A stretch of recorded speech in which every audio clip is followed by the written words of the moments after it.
Right, I now need to get on. We've got our diversity training now. Good afternoon, guys. How you doing? Good afternoon. We're good, thank you. What are we doing today? Today, we're delivering a talk about diversity and inclusion to the Sherlock's team. So we're basically helping businesses embed equality into the core of what they do. Teach, train, transform, coach businesses. Having different sets of people looking at things helps to increase creativity. There's been lots of research that shows that companies that have a focus on diversity actually experience 19% higher revenue. It's not only helping the pocket, it's also the ethical and moral thing to do. We help businesses with employment, retaining staff, coaching, teach them on privilege, unconscious bias, structural oppression. When you talk about privilege, how would you define So it? when we talk about privilege, we're talking about white privilege. There's a common misconception about what it is. I think it's about how much money you make or where you're from, what your parents did for a living. But it's nothing to do with that. It's more just showing you that as a white person, you experience privilege in society by not having to deal with the structural oppression that's been prevalent for years. These are the types of things that show up on a daily basis for people of colour. If a police car pulled up behind you, for example, you may not be fearing that they're going to discriminate against you. You might feel quite safe. But what happens a lot of time to black people and other people of colour is that something bad can happen. I've had the terrible murder of George Floyd, and this brutality is happening more in the black community than it is to white people. And that's how privilege can show itself. Thanks for coming this afternoon. I'd like to introduce Anna and Annie. Anna and Annie now run a D&I agency. Their backgrounds are in fashion and marketing, so they very much know the space that we work in. You've given us, well, me, lots of support and great advice over the last few months. Anyway, over to you ladies. We'll be doing today's talk, which will be how to champion equality, fostering diversity and inclusion in the workplace. So we are going to do just a quick icebreaker, and I'm going to ask everyone to kind of close their eyes, take you through a quick little story to picture characters and what that looks like. You've woken up, you're in a rush, and you have a doctor's appointment before you need to get to Sherlock's and meet up with Georgie for your big meeting. Decide to call an Uber. You say hi to your Uber driver, you say hi to the receptionist. The receptionist then introduces you to your nurse. The nurse takes your blood pressure, everything's fine, don't worry, don't have COVID. Oof,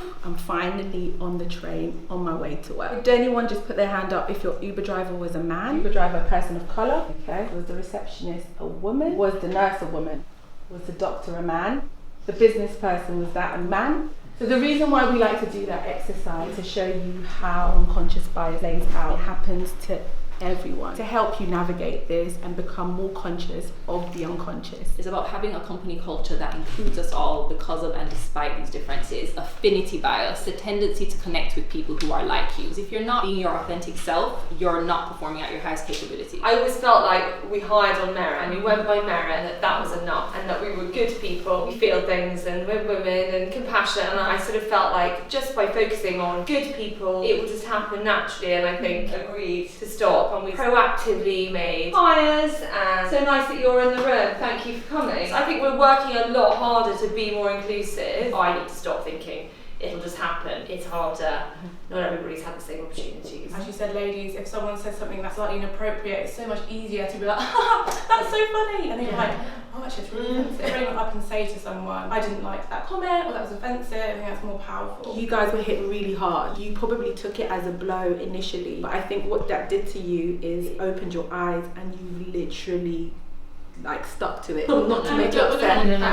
It's so encouraging to see. No, but you've taken it 120%. We hope that other businesses that we work with will also do the same, but we talk about it all the time, how amazing it is to see the difference. We use you guys a lot as an example just because we can see what everyone here is doing. I really like the culture fit and culture add point that you made. I do think culture fit's important. The shared ups, you like nice things and you're interested in life and you're fun and you have an opinion, you need all of those things. I like the culture add, and we often say, oh, but they're like this, so they're a bit different and they're bringing something that doesn't necessarily have to be skin colour. Yeah, I just like that culture fit and the culture add. So thank you. It's really nice to be connected, and you've got to smash it, you two. Thank you. Thanks everyone. Right, I'm going to go and tackle my inbox now. Thanks very much. Thanks, guys. Bye, ladies. Take care. Thank you so much. That's okay. That was honestly so good. Oh, I wish I had recorded it. I feel honestly a little bit emotional because that's like the first thing in a workplace where I felt like, wow, this is amazing, and to have you two here, two black women that are You're literally going to make me cry. Honestly, We're about to get emotional see here. you guys here like represent. I felt proud. I was like, wow, these women are killing it. And Thank how you amazing so they're here in our much. workplace. So thank you so much. Honestly, That means that's everything to us. It's nice to hear that it really Yeah. resonates with someone. Yeah. So invaluable. Thank and you so can get in touch much. with us if you want to. Yes. But for anything. I'll follow you on Instagram, anything. Alright, thank you. Thank Take you. care. Bye. How was that? That was amazing. Honestly incredible. Just to hear all their insights, to have a fresh perspective on everything. It was so good. See two black women here at the top of their game, thriving and surviving. Honestly, incredible. I feel really, almost a little bit emotional after that, and just really privileged that I'm here in my workplace listening to these ladies. So yeah, it was great. So good.